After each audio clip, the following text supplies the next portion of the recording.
Welcome back to another episode of A Gift from Adversity. My name is Juri Love. I'm your host.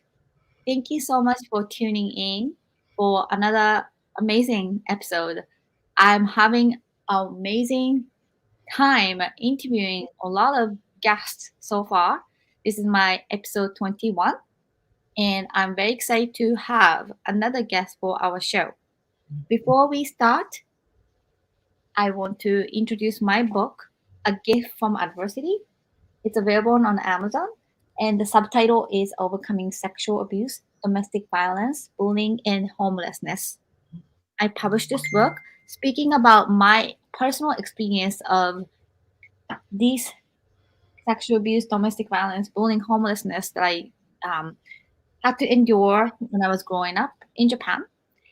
And after I published my book in 2020, I've gotten a lot of messages from people saying that they are also the victim of abuse, or some people who are in the middle of the crisis that they have reached out to me. And I felt very compelled to create a platform where we can talk about adversity, and not only that, tools that we use to overcome it and a gift that came from it. So today we have LaChelle Barnett. Thank you so much for being here, LaChelle. Thank you for having me. I'm super excited to chat with you today. Great. So, LaChelle, please tell our audience who you are and what you do. Sure. So, as she said, my name is LaChelle Barnett. I am a personal brand strategist, which is kind of this mix between a business coach and a therapist. I'm also a licensed therapist by trade. And so essentially, what I do is I help people who are building like expert based brands, coaches, consultants, that kind of thing. I show them how to build business brands. Great. Mhm. And how long have you been doing that? This is my fourth year as a full time entrepreneur. And prior to that, I was a licensed therapist. Great. And how can people find out your business, and how can people get in touch with you? Sure. The easiest and simplest way is to look me up on Facebook, just as you see it on the screen. LaChelle Barnett is how it's listed. You can follow me, you can friend request me. Even if there is not enough space, you can always still follow, inbox me questions or anything like that is the simplest way for us to connect. And I'm just curious what kind of personal branding that you have done. What kind of clients did you have so far? Yeah, so most of the clients that I've served have been coaches, consultants, people who would consider themselves to be experts in their own niche or their own space. And typically, they're people who are right at the six-figure mark, maybe a little bit before, maybe a little bit after. And one of the things that we really specialize in is pivoting, right? People who want to make some kind of major pivot inside their brand. Usually, it's like some kind of business model pivot. Maybe they've been doing services and now they want to be a coach or some version of that. Wonderful. Well, thank you so much for sharing that. You're welcome. Now, let's talk about our main topic. Let's dive into it. Okay. So, what was your adversity that you have to endure? Yeah, I think like many other people, there are probably multiple, adversities that I've experienced. And so if I had to probably list top three, I would say the biggest one is having not grown up with parents. So both of my parents are addicts, which then means that my siblings and I all got separated by the Department of Child Services, and we all got sent with other family members and were raised by someone else. So I was actually raised by an aunt who I call mom. But not growing up with parents really created a pretty big identity shift for me. So I would say that would be one. I've also experienced sexual abuse and physical abuse, some like teenage years and up. And those two, of course, have had their, different kinds of impact. But I also think being a teenage parent, I got pregnant when I was 14, and having kids so young definitely shapes you in a lot of different ways. Well, you said a lot of stuff. Mhm. Now, let's actually dissect some of the things that you've said. Okay. First of all, you've said your parents were not able to raise you guys. Mhm. How many siblings did you have? I have five brothers and sisters. So then basically the state took Mm. away, and then you guys live in the same home or different? No, we none of us were raised in the same household. We did not grow up together. And so we all lived with different people, and I was given to my aunt. So I lived just as kind of raised kind of like a only child, even though I have five siblings. I see. Hmm. So you said you have some identity, Hmm. maybe thing growing up. So how would you describe that to people who Hmm. have no idea what it's like to be raised by somebody else? Yeah, I think that it shows up in a couple of different ways. The biggest one is having abandonment issues and always being concerned that someone is going to leave because you saw your parents leave. I think also sometimes you don't realize how much of an identity you get from the people who raised you, either intentionally or unintentionally. And so when you don't have one parent, it's hard enough. But then when you don't have either parent, I think you begin to really internalize worthiness issues and self-esteem kind of issues and self-love and all that kind of stuff. um, it really creates this, well, who am I really, and am I good enough? I feel like it's kind of the theme. Yes. When I was running a nonprofit organization to teach music to DYS clients and then DCF clients, and I met some girl who was, I would say 10, but she has been through 18 different homes already. Mm-hmm. And I was trying to teach piano, but she was just shaking and then Mm-hmm. really, really, really afraid. And I can't even imagine having Mm-hmm. to have so many homes Yeah. um, that you have to adopt and have no Yeah. choice.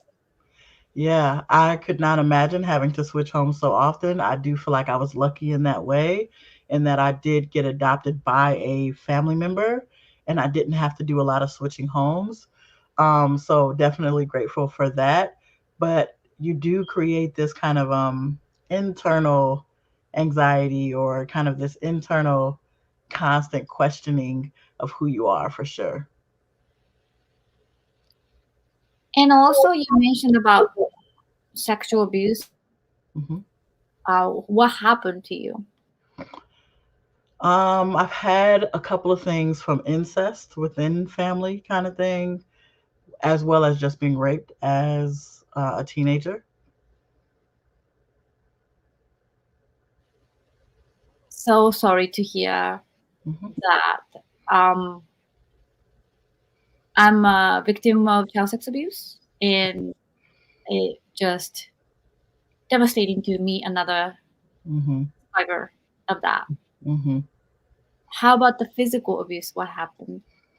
So the physical abuse is in my adulthood, not in my childhood, but it was basically domestic violence inside of an intimate partner relationship with my youngest father's son. Wow, Hmm.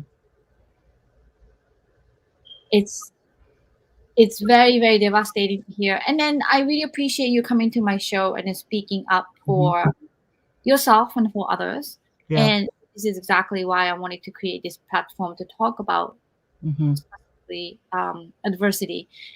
How do you think all this adversity raining down on you Hmm. growing up or being adult, um, how were you feeling in the middle of this, all these things that was thrown Hmm. at?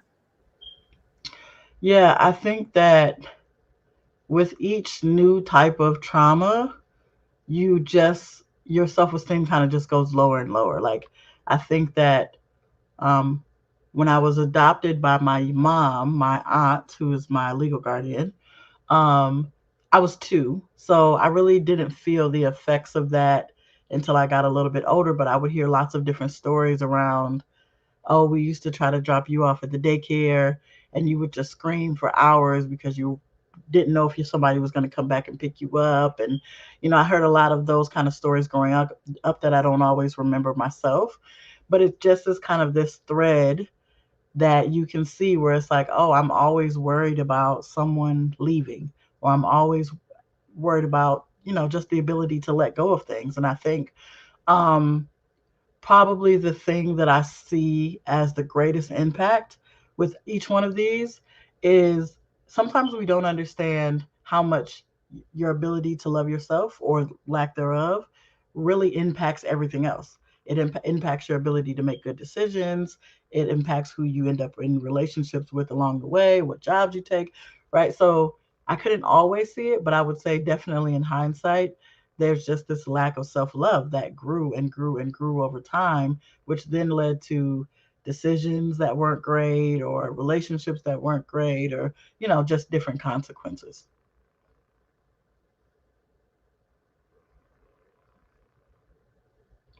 You're on mute.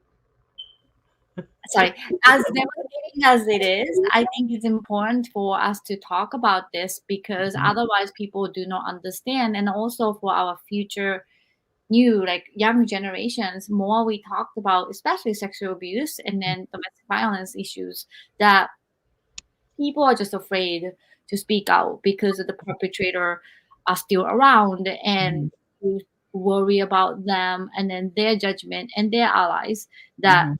you are the victim that shouldn't be muted and they Yeah. should be muted, but most of us are afraid to talk about it. So Yeah. did you have that fear of speaking up for yourself? Um, I don't, I did not, well, some things I would say yes. There's some aspects of the abuse that I never told anyone, except for a therapist. And then there were other aspects that were just a little easier to talk about. So I think that through therapy, it really helped me come to terms with, what's a safe thing to put out, especially when you're building a business and you're the face of the business. Sometimes it can be challenging because you're worried about, well, what are people going to find out about me? Or, one of the things that I find just from a business perspective is how much childhood trauma impacts your ability to be successful, particularly if you're like a coach or a consultant or someone in that space. We don't always tie the two together, but there are a lot of links between all the imposter syndrome and confidence issues and your inability to market yourself and all these things. Well, almost, I would say 90% of the time there's been trauma there, right? And so I think um, that's just a link that we just don't talk about enough. How this shows up and how it manifests the older you get, and in whether you're in leadership or you have a 9 to 5 or you're running a business, like sometimes I think we feel like time heals wounds, but the truth is, time doesn't actually heal wounds by itself. Like, if you don't do the work to heal, time actually isn't your friend at all.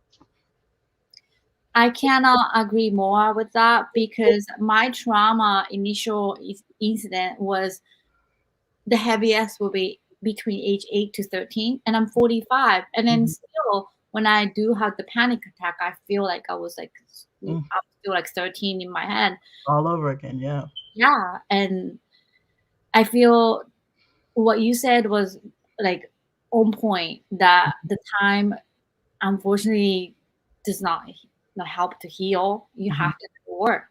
Hmm. So how did you decide to become a therapist after all this stuff happened to you?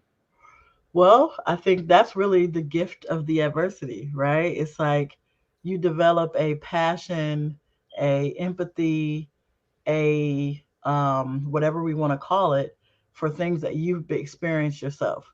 So I knew very early on that I wanted to help people, and I knew that therapy was one way that I would be able to do that. And so I became a licensed therapist. I specialized in addictions and trauma. Surprise, surprise. Both my parents are addicts, have my own sexual trauma, right? So I think that it was really a no brainer for me. It was just a natural desire to help people that you have a level of compassion for.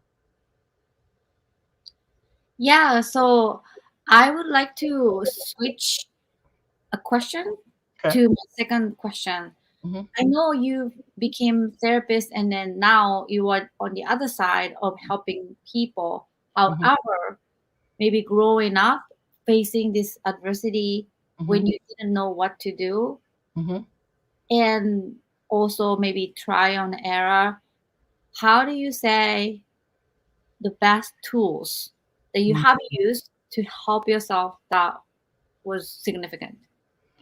Yeah. So I would say one tool that I may not have recognized at the time when I was younger, but definitely can see it now, is leaning into whatever it is that you enjoy. So if you loved basketball, if you loved art, if you loved like whatever the thing is that really brings you some level of joy, is leaning into that thing and allowing that to fill, for lack of a better word, some level of a void, right?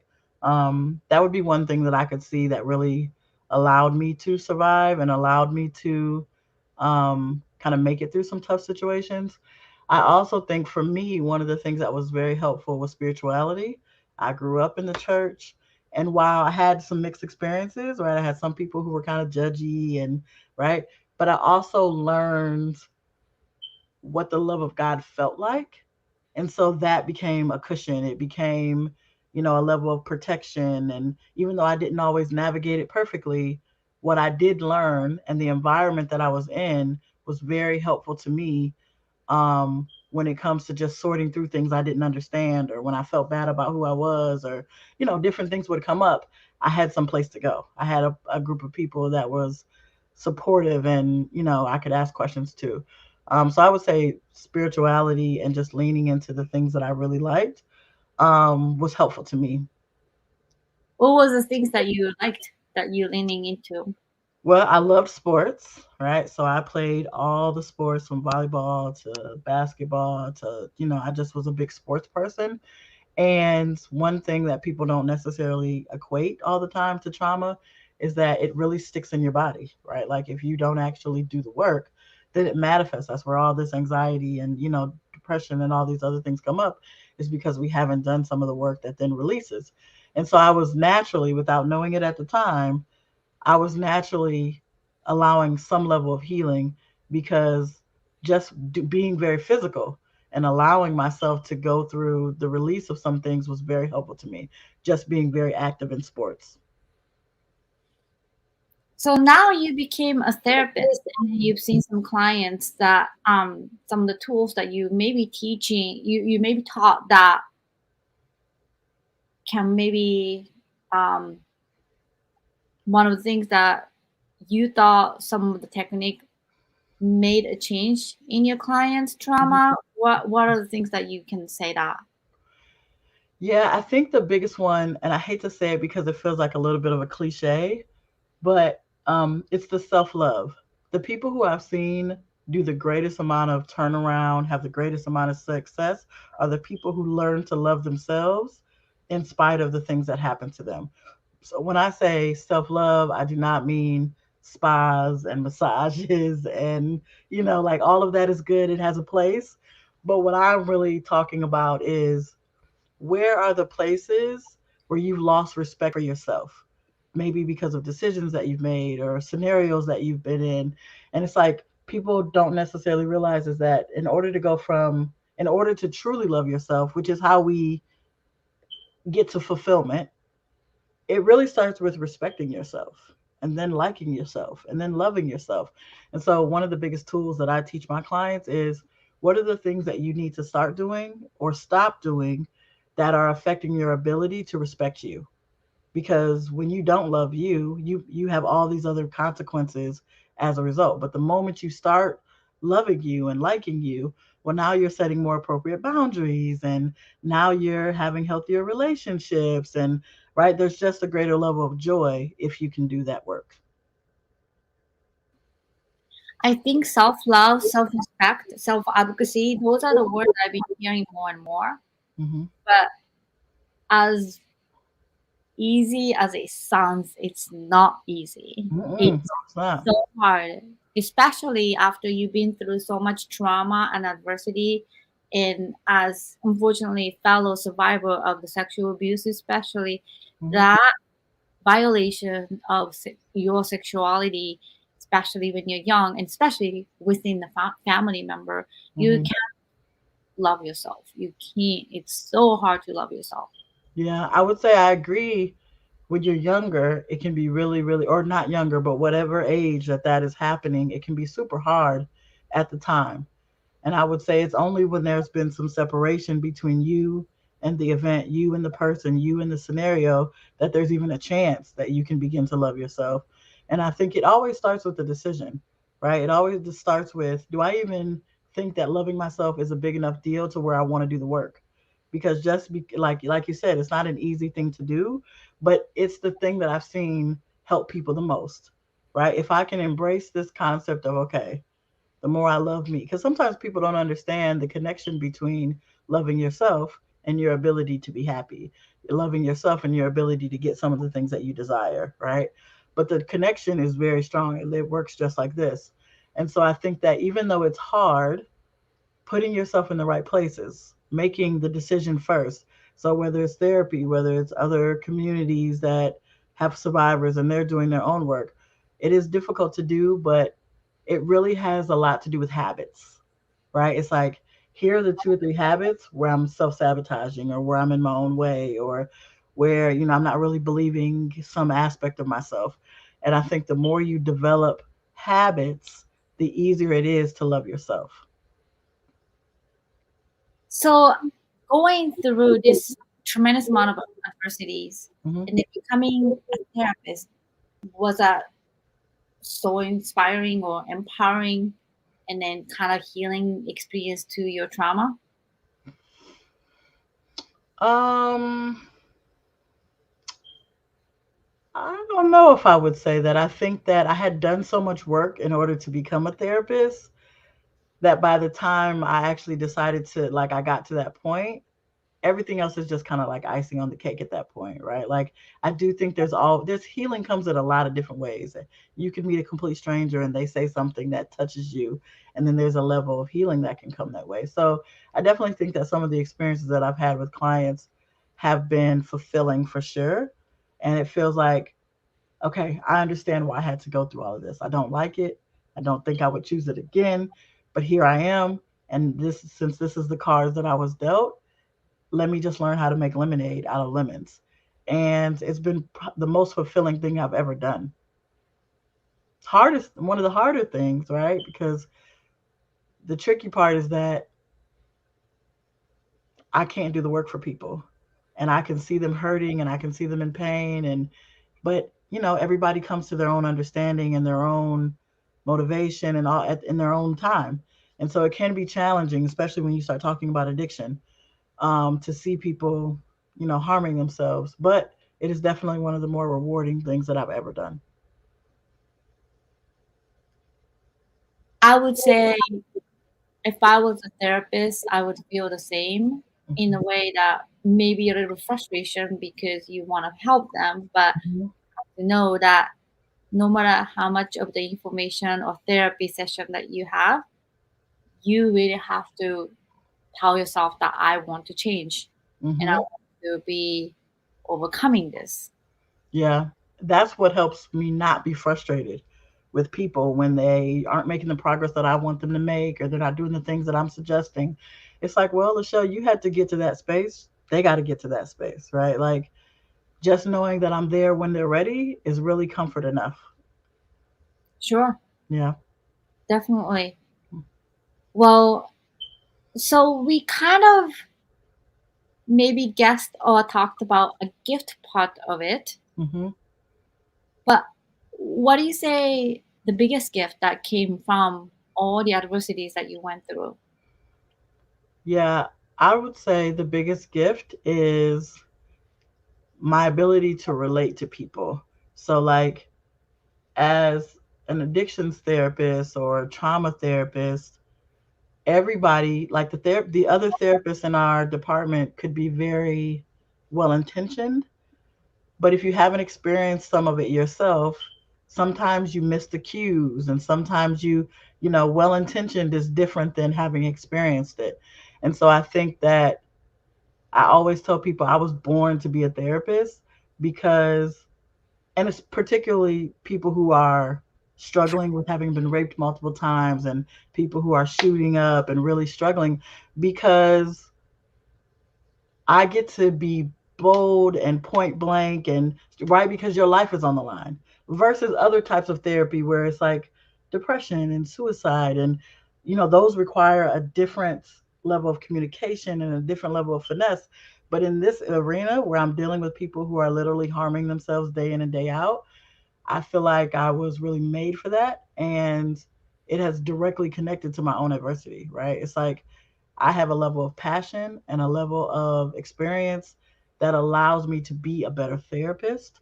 And it even serves me now in this entrepreneur side of things that I'm on, because I can easily make the connection around why somebody is struggling, where someone who doesn't have that therapy or personal development kind of background doesn't have that same skill set. So I think that it's directly tied. I mean, as much as we none of us would want to have to experience this, I do feel like there's a gift in the midst of it. Well, that's really beautiful. And I am very happy that you empowered yourself and then loved yourself and then rose above all these challenges. And Hmm. now you are on completely different side, Hmm. not only just a therapist, but helping people personal brand or maybe realize their potentials as well. Hmm. Hmm. 100%. Yeah. It's amazing how all of these things are connected, right? It's like a winding road, and one thing leads to another, and another thing leads to another. So I would have not pegged myself to be where I'm at now, but I can see how it's all connected. So, It's very interesting that when people talk about adversity and then the tools and then the gift that it connects to where you are and hmm. then how much of resilience that people have because I had a share amount of adversity growing up and then I could definitely give up myself and then all the dreams and then aspiration but I somehow survived and then somehow doing what I wanted to do in my life. Hmm. So I think for our audience, whoever is listening to this episode particularly, that I just want to encourage people to not be afraid to go through the adversity, but also know that there are help out there and there are advocacies out there if you can't advocate for yourself. Hmm. And I think it's important that LaChelle and I are talking about this because more people talk about domestic violence, sexual abuse, and all these difficult issues Yeah. that should not be a stigma.